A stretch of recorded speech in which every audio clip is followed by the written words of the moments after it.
Well, hey, everybody. It's so good to be with you. Thank you for the kind introduction. Kia ora from Scotland. I'm not Scottish, as you can probably tell by my accent, but we've been in Scotland for a good number of years now. We've come across a few Scots in our travels around your beautiful country. And one of them said to me, "Well, this country is just like Scotland on steroids, isn't it?" So I think we felt at home. The topic I'm going to speak to you about is a very broad one and not specifically New Zealand related: civilization, race and culture, missionary discourses of human difference, their ambiguities and legacies.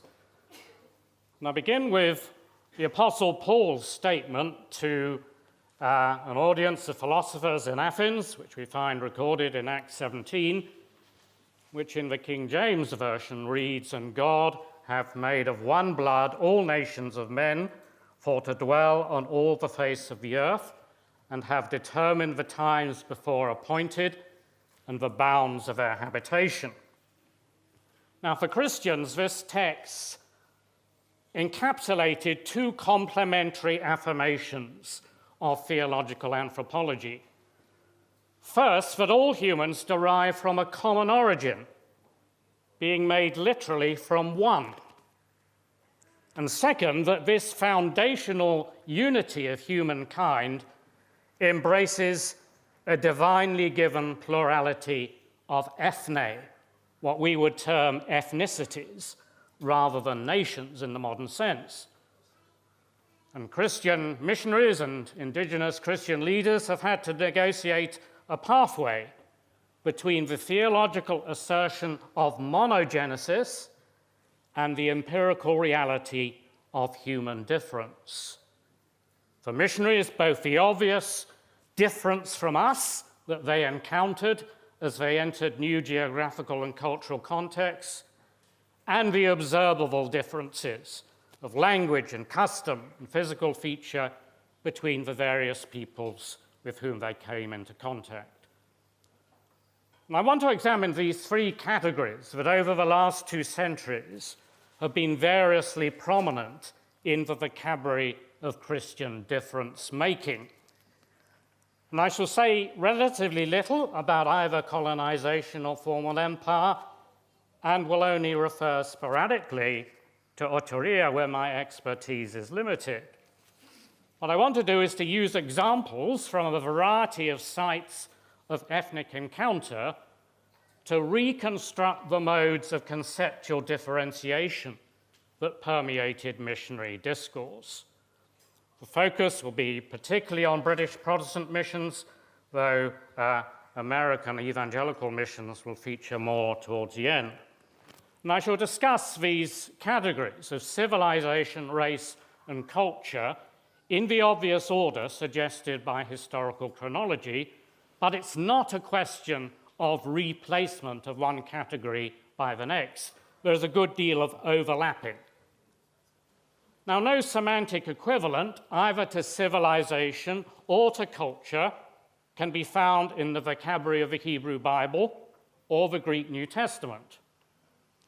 Race, on the other hand, can be located in the Bible if at the cost of some exegetical sleight of hand to force the Hebrew goy, goyim, or the Greek ethnos, ethne into the mold of racial theory. First, civilization and its antonym, heathenism. 19th century British Christians viewed civilization both as a process and as an achieved condition. They believed that their own nation had undergone a long ascent from pre-Christian barbarism to its present state of Christian civilization. Though there were parts of the British Isles, such as Ireland, where the process still had a long way to run. Non-Christian peoples, by and large, they believed had yet to enter the process. Notions of a hierarchy of civilizations with peoples graded according to how far they'd climbed up the ladder from barbarism, had a long lineage and became more popular by the end of the 19th century in response to growing scholarly knowledge of their ancient religious traditions. But in popular missionary discourse, civilization was in principle a binary category, defined in contradistinction to its polar opposite. And in European Christian history, the converse of civilization has been framed using terms whose original associations were geographical, specifically rural or rustic. The concepts of paganism and pagan for long dominated in the former territories of the Roman Empire. But in Old and Middle English, the Germanic words heathenism and heathen also appear and gradually replace paganism and pagan in English usage.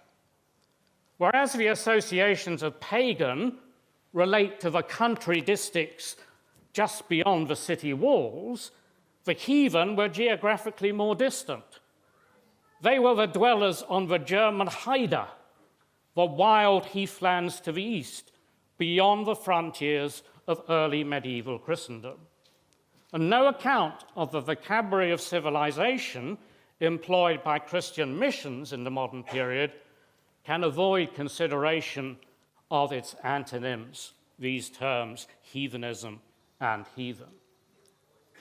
Now, although the Hebrew and Christian scriptures do not contain any obvious equivalent to the terms civilization or civilize, the first English translators of the Old Testament, from the so-called Wycliffe Bible of 1372 through to the King James Version of 1611, encouraged an equivalence with the antonym of civilization by frequently choosing to render the Hebrew, goy, goyim, by the word heathen, especially when translating the Psalms, so central to liturgy and routines of personal devotion in both Anglican and Presbyterian traditions. Whereas the Vulgate had simply translated goyim by the strict Latin equivalent gentes, the Geneva Bible, Cranmer's Book of Common Prayer, and the King James Bible typically translated goyim in the Psalms as not the Gentiles, but the heathen. Thus, Psalm 2 speaks of the goyim raging against the rule of Yahweh, but promises that they are destined to be subjected to the rule of Israel's messianic king. The King James rendering of Psalm 2, verse 8, "Ask of me, and I shall give thee the heathen for thine inheritance, and the uttermost parts of the earth for thy possession," was endlessly repeated in missionary sermons preached in Victorian Britain. And it remained foundational to missionary rhetoric in the United States well into the 20th century. Anglophone hearers and readers of the Bible and Book of Common Prayer down to the 20th century have thus been accustomed to renderings of goy goyim, which encourage them to conceive of the global mission of a church using a binary category that promised medieval Christendom ultimate victory in its contestation with the godlessness and barbarism of the surrounding heathen peoples. In the Hebrew Bible, this antonym is much weaker. This binarism is much weaker. Israel herself was referred to as a goy, a nation that was divinely chosen, but one nation among many. It's not until we get to the Revised Version of the Old Testament in 1885 that the translation nations supplants heathen in the Psalms, including Psalm 2. But the Revised Version was not a great success. Never really displaced the King James Bible in popular usage until probably the 1960s. So from the time of the Crusades through to the 19th century and even into the 20th, Religion for most Europeans was a form of ethnicity, the boundary demarking inclusion within civilization from exclusion from it, since European Christendom was assumed to be the center of the cosmos. So in Victorian parlance, blurring of the boundaries between ethnic identities and theological categories is common. For example, H.W. Tucker's Life of Bishop Selwyn, in its chapter on the Maori Wars, comments that the British government, in its concern to save the uncivilized Maori from extermination, had, quote, determined to try for the first time the great experiment whether the representatives of the superior race, when they found themselves in that borderline where they confront the vices both of barbarism and civilization and the virtues of neither, should be true to their higher destinies, and whether a fragment of the family of the first Adam, long sunk in degradation, could be engrafted into the family of the second Adam and maintained in social and political vigor. Tucker identified the Maori with the lost and degenerate children of Adam, and conversely, the European settlers with the family of the second Adam, that is, Christians. Nevertheless, the frontier between Pākehā and Maori is a zone that highlights the vices of both races and the virtues of neither. Tucker has no doubt that the settlers are a superior and Christian race, but they are not free from the vices derived from their own descent from fallen Adam. Notice that the New Zealand colony is described as a great experiment. The great experiment was not simply to seek to incorporate the Maori by conversion within the Christian family, but to save them from racial extinction that had until now been the fate of uncivilized tribes when brought face to face with civilization. New Zealand colony was a laboratory designed to test whether a policy of Aboriginal protection shaped by Christian humanitarianism could be successfully harmonized with the expansionist impulses of European settlement. But as Alan Zester, Zoe Laidlaw, and others have observed, this attempt to make New Zealand a protectorate of Aborigines was a circle that could not ultimately be squared. Tucker served as secretary of the Society for the Propagation of the Gospel, SPG, from 1879 to 1901. In 1886, he published a survey of global Anglican history, grandly entitled The English Church in Other Lands or the Spiritual Expansion of England. His chapter on New Zealand began with a comparison of 1806, when Samuel Marsden spotted a few unsavoury savages hanging about the Parramatta settlement in New South Wales, and his own day, when the country presented the happy spectacle of a civilized and Christian nation, keen in the maintenance of her church and its discipline, and giving their own sons to the work of the ministry. Now, it would be easy to conclude that this sort of discourse was essentially racist and scarcely distinguishable from the language of racial hierarchy that would, within a few years, become normative. This is the central argument of a recent book on American Protestant missions by Catherine Jin Lum, simply called Heathen. She sets out to demolish the standard replacement narrative whereby an older and more benign form of human differentiation, according to belief, is at the end of the 19th century replaced by a racist form of classification based on bodily colour. But I contend that her argument is mistaken for two reasons. The first body of evidence that the stark oppositions of human difference expressed in civilizational discourse were not intrinsically racist, though they could become so, is that they were deployed by white Christians in reference to other whites whose heathen state placed them beyond the pale of Christian civilization. Hannah More, friend of William Wilberforce, increasingly turned her attention from the attempt to commend the vital religion to what she called the Greeks of fashionable London society, towards a different mission targeted at the barbarians of the impoverished villages of the Mendip Hills in Somerset. "I think I have done with the aristocracy," she confided to Wilberforce in 1795. "I am no longer a debtor to the Greeks, but I am so to my poor barbarians." As industrialization gathered pace in the 19th century, such language was extended to the shocking heathenism of the urban working class. It reached its peak in 1890 with William Booth's expose of inner city degradation, In Darkest England and the Way Out, largely ghostwritten by W.T. Stead. The book rode on the back of H.M. Stanley's, no relation, sensationalist In Darkest Africa, published a year earlier, to portray the submerged tenth of the London population as the worst of heathens. "As there is a darkest Africa, is there not also a darkest England?" he inquired. "Civilization which can breed its own barbarians, does it not also breed its own pygmies?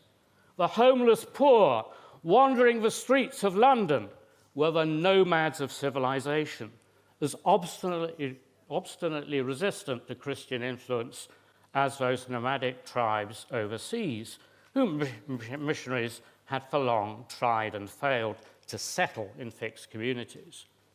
Of course, such rhetoric could be meaningfully transferred to the heathen at home only because of the deep-rooted existence in the public mind of crude racial stereotypes of what non-European people were like. Nevertheless, color or ethnicity were not of the essence of 19th century conceptions of civilization or of its antonym. This becomes clear when we consider a second body of evidence relating to the use of such language by black Christians in relation to non-Christian Africans especially. Studies of African-American Protestant missions to West Africa in the late 19th century indicate that African-American Christians, no less than their white counterparts, conventionally referred to unconverted Africans as benighted souls groping their way through heathen darkness, and to Africa as a continent imprisoned by idolatry, slavery, and superstition. Conversely, the first generation or two of African Christian intellectuals readily espoused the rhetoric and symbolic embodiments of civilization. European clothing, particularly the wearing of hats, was an emphatic affirmation of African dignity and racial equality. The Reverend Theo Soga, Presbyterian missionary to his own Xhosa people in the 1850s and 60s, recipient of a Scottish Christian education, married to a Scotswoman, set his face against all forms of racism, strongly disapproved of the singing of Rule Britannia as a glorification of imperial conquest, and yet was a firm believer in the supposed benefits of Christian civilization and a fervent admirer of Queen Victoria. Soga believed in the virtues of a civilizing process that was open to all. God has made from creation no race of men mentally and morally superior to other races. They are all equal in these respects. The differences come from education, civilization, and Christianity. Civilization as a category of human differentiation was thus inherently ambiguous.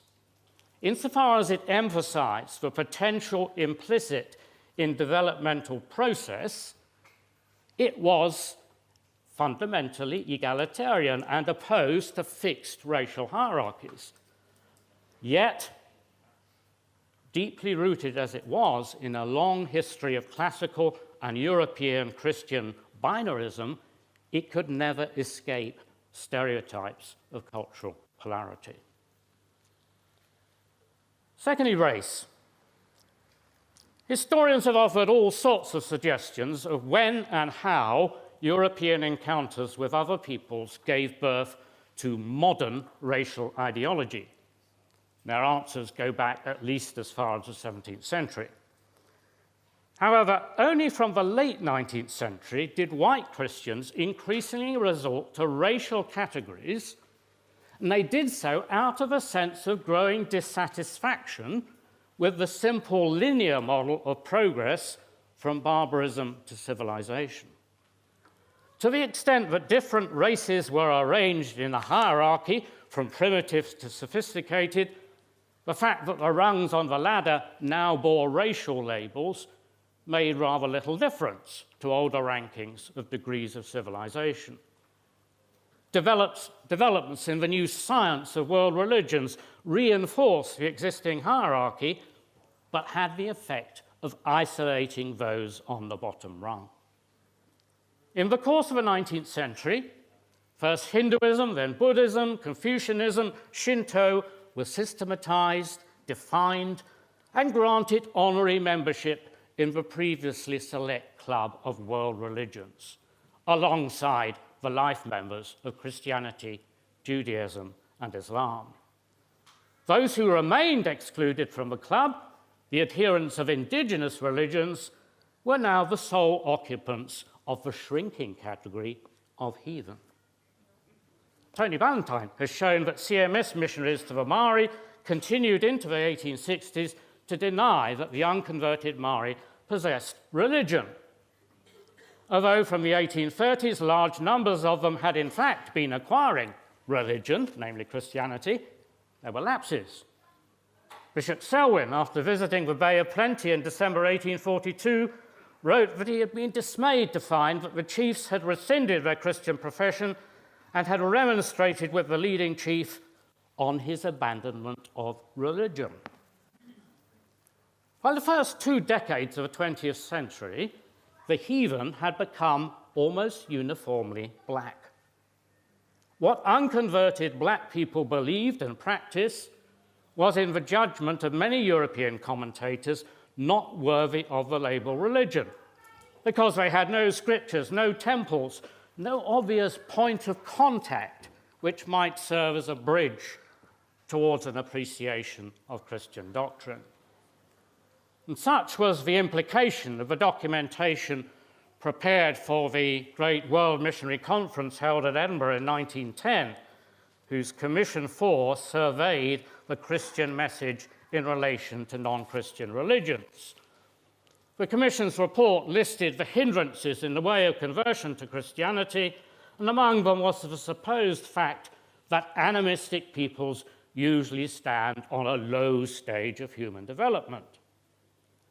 Of the 187 questionnaires completed by working missionaries and considered by the Commission, only 27 came from Africa or other animistic contexts. None came from those working among the Maori. Though the conference acknowledged that the evangelization of the Maori had not yet been completed, New Zealand was virtually excluded from the Edinburgh agenda. It had been admitted to the Christian world and therefore lay beyond the scope of Christian mission. The 8 preparatory commission reports presented to the conference were saturated in the language of race. The plural races appeared 184 times in all, the singular race a further 153 times. There was all sorts of variety in the meaning attached to the concept of race and the purposes to which it was put.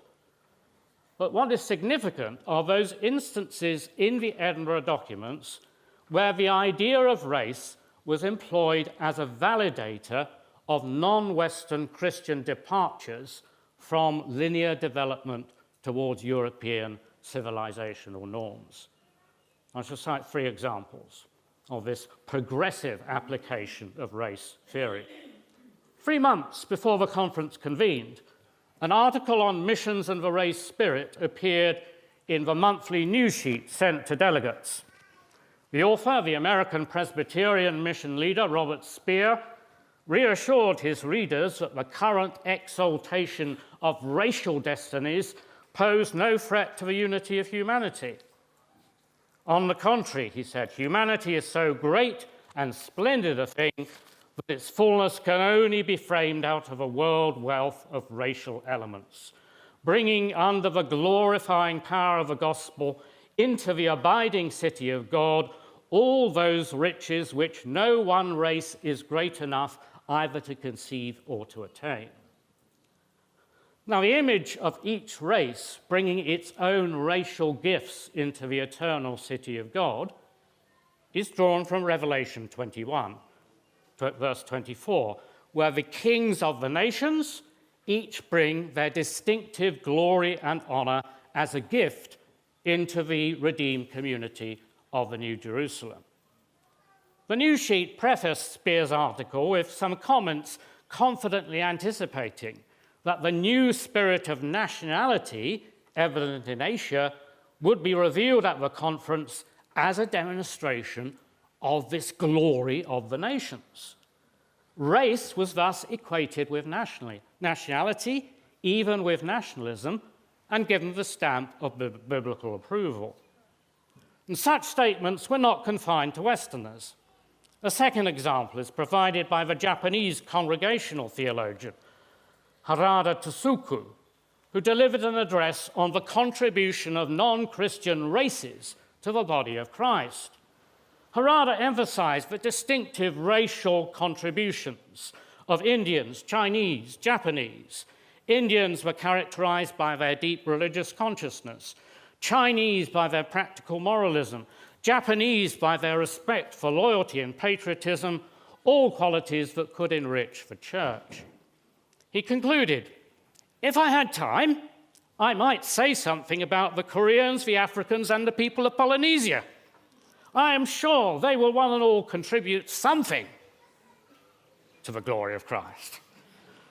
For Harada, however, racial identity did not validate political nationalism, for Japan was about to make Korea a full colony. It was more about vague notions of characteristic spirit.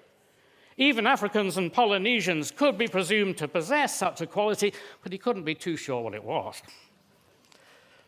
Now, the idea of racial identity as a divine charism was most fully expounded at Edinburgh by Charles Gore, the Anglo-Catholic Bishop of Birmingham, chair of Commission 3 on Education in relation to the Christianization of national life.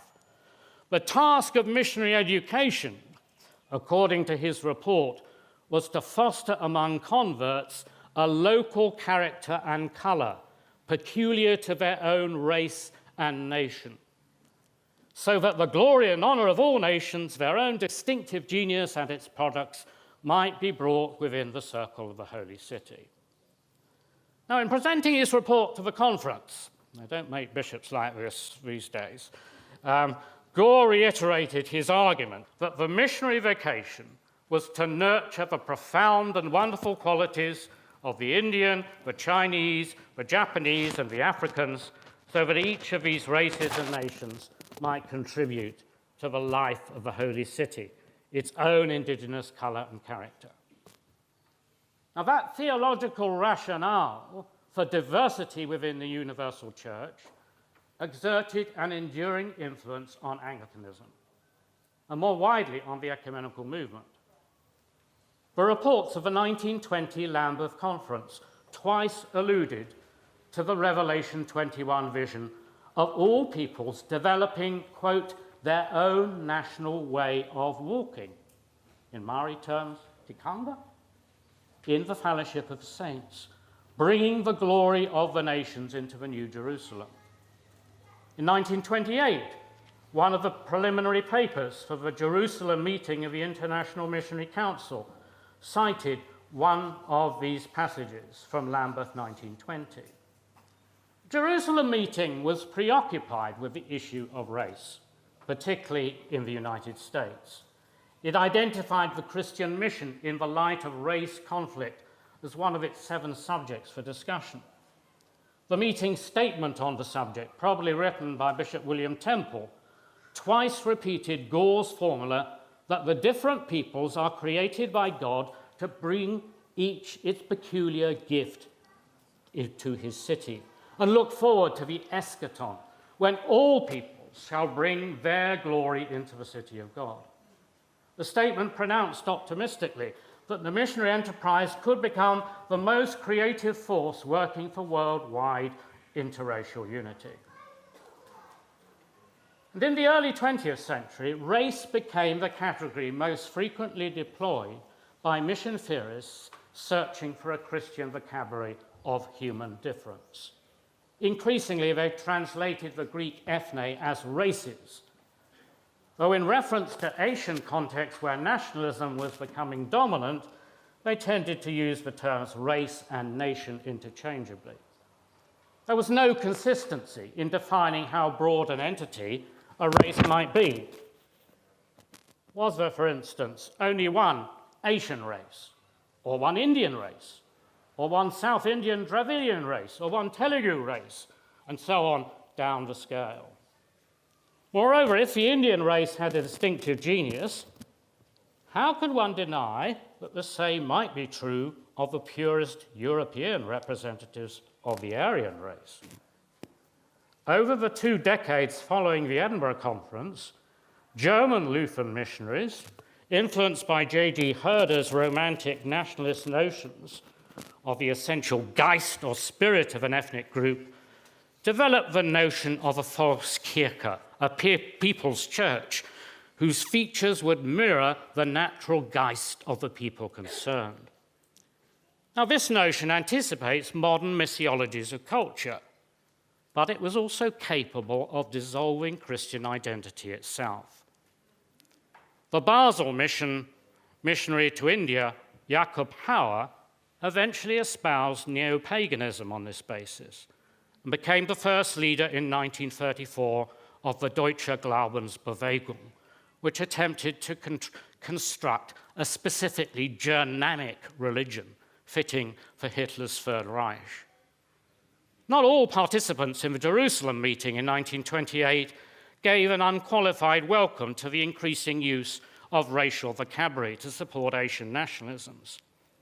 At Jerusalem, William Temple delivered an address in which he asserted that when push comes to shove, it was better for China to have many denominations, all international, than a united Chinese church which was national only.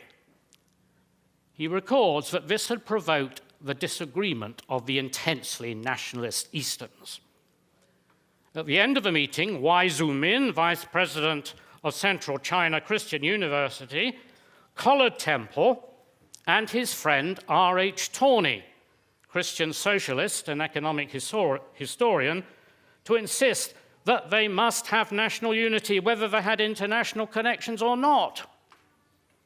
This remark elicited from Tawney, whose sharp tongue was notorious, the acerbic response, "All you Orientals seem determined to go the European way to hell." Temple, despite his endorsement of Gaull's vision of a new city of God, added in a letter to his wife, "It is horribly true." Thirdly, culture. As civilization fell into disrepute as a linear Eurocentric model, and as fears accumulated that the substitution of race as a basis of legitimate departure from European norms might set Asian and African and Polynesian peoples on the European nationalist road to hell, a third category of differentiation came to the rescue of missionary thinking in the final decades of the Western colonial era, the anthropological notion of plural cultures. In Edinburgh at 1910, that way of looking at the world was conspicuously absent. In the 8 Commission reports, there was not a single reference to cultures in the plural. Culture in the singular did appear over 100 times, but largely these were instances in which culture was a synonym for Christian character, politeness, or civilization. And these results cohere with George Stocking's argument that the transition from pre-anthropological notions of culture as a single entity to anthropological concepts of plural cultures had scarcely got underway by 1910. Stocking's research into American social science yielded no instance of the plural use of cultures other than by Franz Boas and the first generations of his students. Stocking observes that the process whereby notions of plural cultures attained paradigmatic status within the social sciences was a lengthy one, finding its completion in the publication of the first volume of the Encyclopedia of the Social Sciences in 1930. During this transitional period, ethnological writing by mission thinkers begins to grope towards modern formulations of culture, which only slowly replace concepts of race as the primary category of human differentiation. Now, the anthropological notion of culture was essentially relativistic. Customary behavior was inherited from the ancestors and as such acquired a moral significance that made any attempt to alter such customary norms into an act of ethical deviance. Morality derived from custom, not vice versa. So it's hardly surprising that any approach to Christian mission which demanded conversion to a fixed body of doctrine brought from outside was slow to espouse the new social scientific mantra of culture. The fact that it eventually did so demands explanation. And I want to suggest quickly 3 interlocking trends that help to explain how even in the conservative Christian constituency that dominated the 20th century missionary movement increasingly, culture achieved its current status within Christian vocabularies of human difference. First, after the First World War, the geographical focus of Protestant missions began a long intercontinental journey. Rising political nationalism in China and South Asia progressively limited the scope for Western missionary activity, culminating in the missionary exodus from China after 1949 and the less well-known one from India that began in the 1960s. Parts of the globe that had been comparatively marginal to Western missionary effort now assumed center stage in their place. This was especially true of Africa, but also of Southeast Asia, Melanesia, and tribal peoples in Latin America. The shift can be illustrated from the largest British missionary agency, the CMS, which in 1910 had over 2,000 missionaries located in India, Ceylon, or China, and only 253 in Africa. By 1942, India, Ceylon, or China accounted for only 417 CMS missionaries, whereas Africa now had 450. In North America, the decline of mainline denominational missions, the growth of conservative faith missions dedicated to the evangelization of unreached inland or tribal peoples, many of whom remained isolated from Western influence, accentuated the geographical redistribution of Western missionary forces. Western Christian attention increasingly focused on those indigenous peoples who were also the primary objects of interest of anthropologists.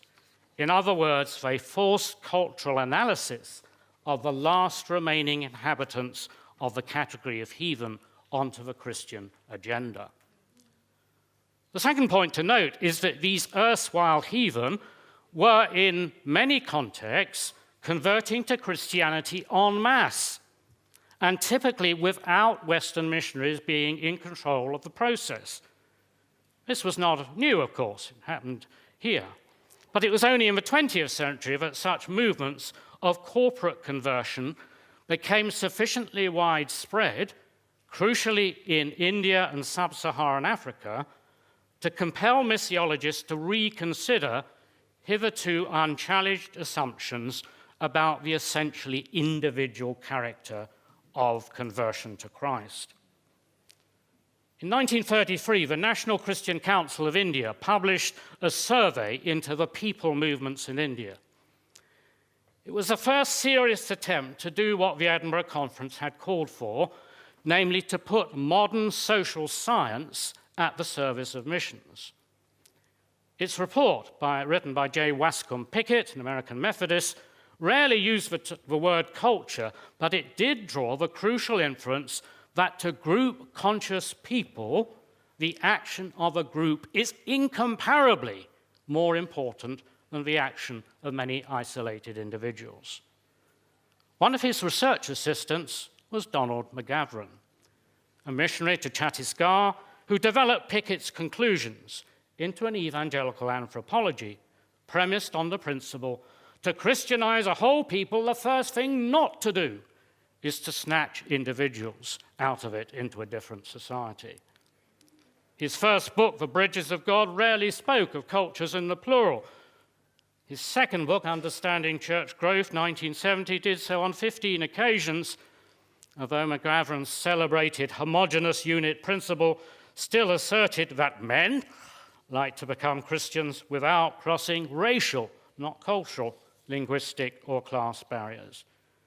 Nevertheless, the edifice that McGavran erected on the basis of this empirical principle, what would become known as church growth theory, did much to incorporate anthropology within Protestant mission orthodoxy.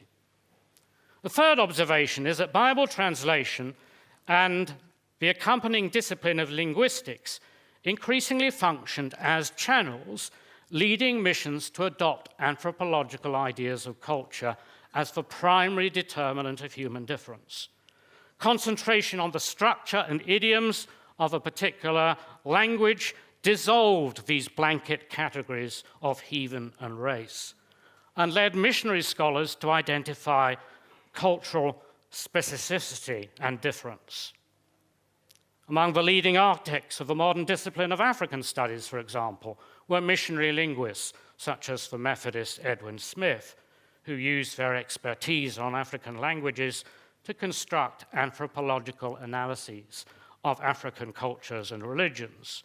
Smith was one of the founders in 1926 of the International Institute of African Languages and Cultures, now the International African Institute. Another was Dietrich Westermann, former Bremen missionary to Togo and professor of African languages and cultures at the University of Berlin. Westermann's writings reflect the transition which European interpretation of non-Western societies was undergoing in the 1930s. His 1935 Duff Lectures on Africa and Christianity dismissed older verdicts on African paganism as being worthless and needing replacement by Western civilization, and freely acknowledged that the term race was of dubious scientific value. Yet he referred to backward people and noted with approval that the conquest of the tropics by the white race is not merely under discussion, but has actually been tried out, and notable results have already been achieved. His significance lies less in his racist assumptions than in his advocacy for an anthropological role for missionaries. Missionaries might have little anthropological training, but once they had gained mastery of the local vernacular language, they were ideally suited to observe and record native life in a definitely circumscribed district, limiting their observations to a tribe or even to part of a tribe. As Lord Lugard noted in his preface to Westermann's The African Today and Tomorrow, published in 1934, Westermann always maintained that the language of a people is the expression of its soul, by which alone a key to their thoughts could be found, yielding a deep insight into the life of the African and to probe the meaning of much in his conceptions regarding the supernatural world and the spirits of the dead. You could have said the same about Lamari. Language had become the key to understanding the indigenous cultures of the colonized world. So it is in the post-war era that linguistics become the disciplinary foundation, enabling conservative Christian missions to construct missionary approaches whose central premise was that ethnic groups possessed fixed cultural identities defined principally by language.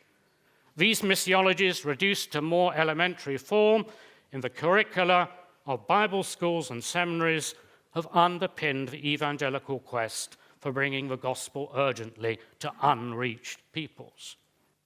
The intellectual gurus informing these linguistically based theories of culture were Eugene Nida, and his friend Kenneth Pike, both protégés of Cameron Townsend, founder of the Summer Institute of Linguistics, and its more overtly missionary arm, Wycliffe Bible Translators.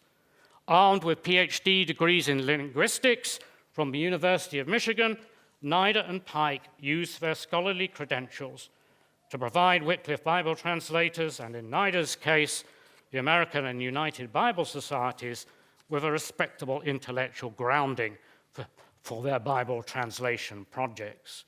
Nida became internationally celebrated for his dynamic equivalence theory of translation, which was an attempt to transcend the void arising from cultural distance. Pike achieved equal renown through his distinction between emic, insider, and etic, outsider perspectives on a particular cultural phenomenon, a distinction that has become common currency in social, scientific, and religious studies discourse among scholars who have no idea where it comes from.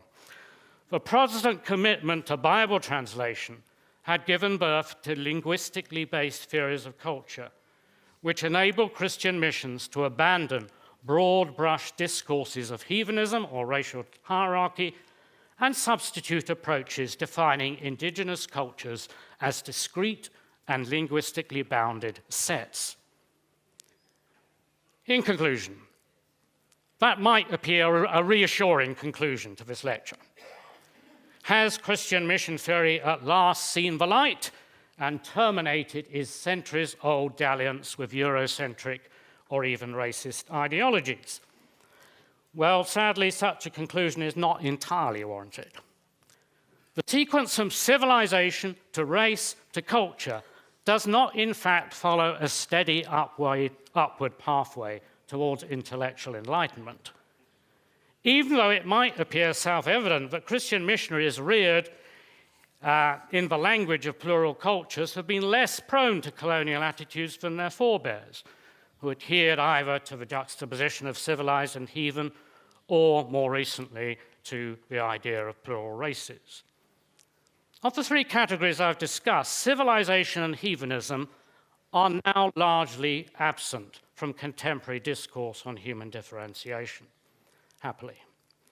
The problematic and unstable concept of race remains extremely prominent, but only in certain contexts, notably the United States, where it still seems to carry some explanatory value in relation to an enduring reality of racism by one ethnic group towards another.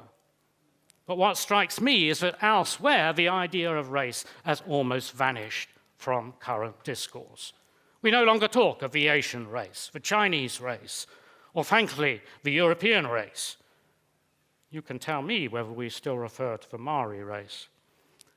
Just as the heathen survived for longer as a category in relation to black people than it did for anyone else, the acceptability of race language is now largely confined to contexts in which black people are oppressed. In contrast, the notion of culture is alive and well, or is it?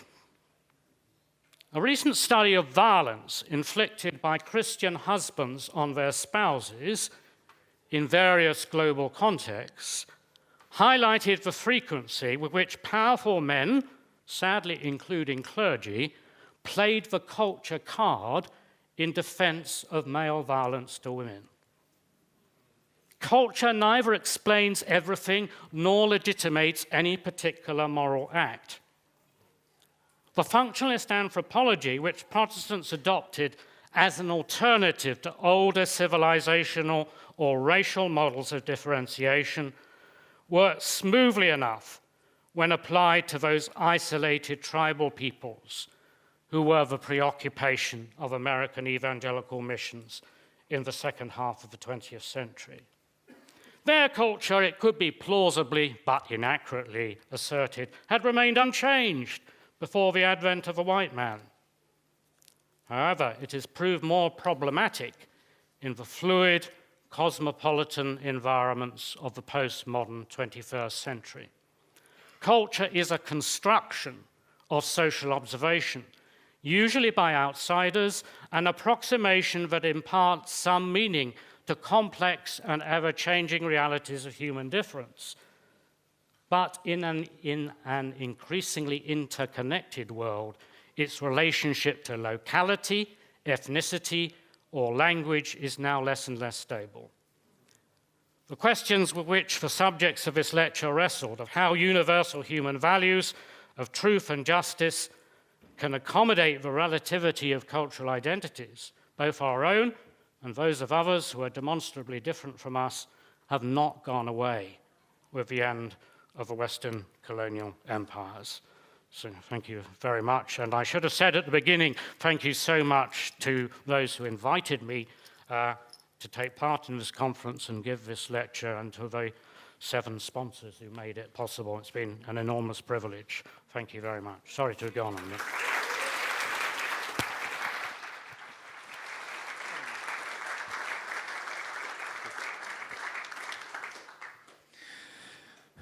Tēnā koe. Thank you, Professor Brian, for your lecture to begin our day today.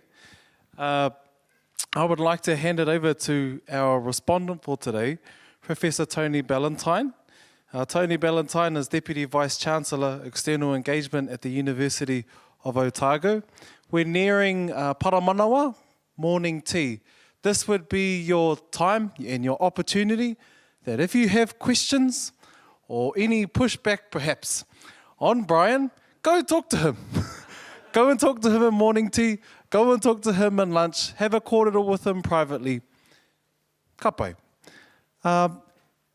Whakanuia e te whare, Professor Tony Ballantyne.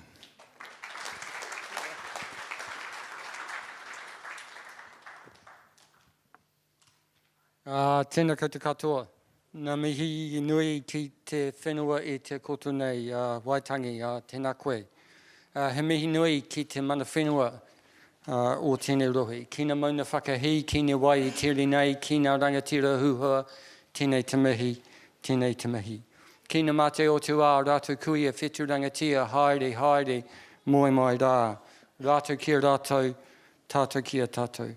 I te pihopa, i ngā minata, i ngā rangatira, i ngā humahi, i ngā tangata katoa, ngā mihi nui kia koutou. Ko wai au, ko noa tauahi uku tupuna, noa Kotirana, noa Airana hoki. Ko kouklu te monga o uku tupuna i Kotirana, ko Gautimoa te monga o uku tupuna i Airana. O te rā i whaina mai o i raro i te maro o Kāpuka Taumahaka, me e taha o te awa moana o tākou. Ko Ballantyne rātou, ko Patterson, ko Sydenham, ko Fisher, uku whānau, ko Tony Ballantyne, tuku inoa. Nō reira, tēnā koutou, tēnā koutou, tēnā tātou katoa. So I'm really delighted to have the opportunity to respond to Ahurangi Brian Stanley. It's always very special when you get to meet somebody whose works you've read for your academic lifetime. And he is a scholar, of course, whose work has been critically important in illuminating both the relationships between Christianity and empire, especially in the British case, and also a scholar who's played an incredibly important role in illuminating the development of global Christianities. I think what you've shared with us today, Brian, is critically important, both in its own right, but also as a contribution that I'm sure will be the touchstone for many of the conversations that we have over the coming couple of days. Professor Stanley began by taking us back to Scripture, a very appropriate place to begin for this wānanga, back to the Apostle Paul, directing our attention to what he termed a theological anthropology. That was structured between the interplay between sameness, that is, in the sense of sharing a common origin, and difference. And these, of course, have been persistent questions that have engaged missionaries, their interlocutors, their critics, and their champions. The question of difference, its sources, its meaning, its weight, of course, took on profound and abiding significance within the context of Europe's aggressive and extended enthusiasm for empire building, something that profoundly shaped and continues to shape these motu and our hapori here. Understandings and articulations of difference functioned as the very grounds for empire and for slavery as well. The assertion of sovereignty, of power over peoples, was underwritten by arguments about human difference, arguments that repeatedly asserted European superiority, whether in civilizational, racial, or in cultural terms. Difference was used to justify the expropriation or alienation of the valued resources of indigenous communities and colonised peoples. Their land, but just not their land, their labour, and a whole host of resources and commodities that Europeans saw as valuable or profit-generating. And here I think of Mike Stevens, the Kaitahu historian's observation about the Titi Islands, the Muttonbird Islands, being one of the few places, the Pākehā, that the Crown were interested in because they didn't really appreciate the sweetness of Titi. So, you know, there is a deep and abiding enthusiasm for those resources that powered empire building. And of course, difference was used to justify the transformation of cultures as well, processes that missionaries played fundamentally important roles in. So Brian's talk explored three categories, maybe idioms, for understanding difference: civilization, race, and culture. And I think there's just a massive array of insights for us to reflect and process. I think at the outset, Professor Stanley made a very important observation that these did not occur in a neat sequence. And I think there's a lot of evidence to support that understanding in the New Zealand context. Particularly, I think the persistence of arguments and ideas about civilization and its antonym well into the 20th century, but also in the interactions between race and culture more recently. All of these, I think we can think of as colonial keywords, and they could do with a great deal more unpacking and a greater attention to how they operated in particular places at specific times. As you will know from my mihi, I'm a proud son of Otago, from the Edinburgh of the South, and so my question, and again, maybe it's for over a cup of tea, Brian, is about the impact of Scottish Enlightenment ideas on missionary thought, particularly civilizational history and stadial theory, and what intersections or impacts that had. And I think that's an important question, not just for understanding missionary work, but in the New Zealand context, it's an important question because of the impact of the Scottish Enlightenment on the thought of Edward Gibbon Wakefield and the New Zealand Company. And I think it often was a kind of diffuse but important influence on what we might think of as a kind of folk political economy tradition in colonial times, where the dispossession of Māori and the undermining of rangatiratanga through arguments around land and labour and improvement, and in some cases language, were shaped by a kind of common sense understanding imprinted by those great Scottish thinkers. I think one of Professor Stanley's key reminders to us is the importance of religion itself in shaping and inflecting how these categories functioned, including his emphasis on the importance of systematisation of religion and also the weight of religion in constituting the boundaries of difference. I think the significance of religion in moulding understandings of cultural difference in New Zealand and also in shaping ideas of sameness or connection has been insufficiently appreciated. And again, I hope that your words might be a useful catalyst for further reflection here. And I'm almost coming to an end. Just a couple of final observations.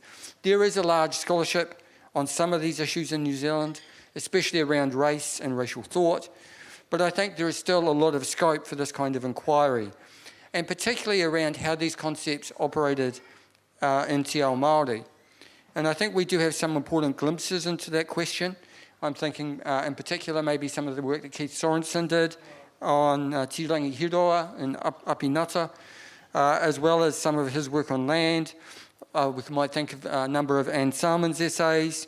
We might think about Lockie Patterson's work on Māori discussions of race and skin colour and New Pepper Māori, or his essay, a fantastic essay he wrote on Haiti and the Māori King movement. Or we might also think about Hirini Kā's discussions of the interplay between Anglicanism and Te Ao Māori and the efforts of Māori Anglicans, especially those folks from Ngāti Porou, to build structures and practices that reflected their own cultural values. So we have these themes of work and they're important, but I think there is a great more work for us to do. Given our location here next to the treaty grounds and in a region of intense and early cross-cultural contact, I think, Brian, it's very apposite that we began with a talk that had so many reflections about language. And of course, that's been a long-standing interest of yours, and I think about your 2010 essay in particular. But that's such a hot issue for us right now. If we think about the resurgence of this question, we think about Ned Fletcher's very big book on the English text of the treaty. I know it's big. David Williams asked me to examine Ned's PhD, but he didn't give me the heads up about how long it was. That was a nice surprise, Ned. But also Bain Atwood's book on Ruth Ross. So the question of the question of language is front and centre. And I'm looking forward to hearing Michael Belgrave tell us also about the limits of language in text. So a final thought, in terms of your observation at the end about the language of race, retaining its purchase primarily in societies where there is deep-seated and abiding racism that marginalise a particular group. I think, of course, if we think beyond missionary institutions, I think the languages of race retain considerable purchase. If we think about Tājo's image of arcs, sparks across an arc or across the void, those sparks that we're seeing flare up at the moment often are expressed through the idiom of race. It may be less common for us in university tea rooms and churches and thoughtful society, if you like, for us to talk about a European or a Māori race. But if you listen to Talkback, or if you're really brave and you go onto Facebook comments, you'll see that those notions and their underlying ideas about the essential and profound and hierarchical differences between people retain considerable purchase in our society, which is a great sadness. The language of race might now be awkward in our polite circles, but where folks let go of their inhibitions, I think it is a language that often thrives still. So, kati, enough from me. I would like to end by thanking Ahurangi Brian Stanley for such a rich keynote, which together with Tājo Williams' reflections last night, I think will form a pair of very powerful touchstones for the remainder of this wānanga. So, ngā mihi nui ki a koe, Brian, and nō reira, tēnā koutou, tēnā tātou katoa.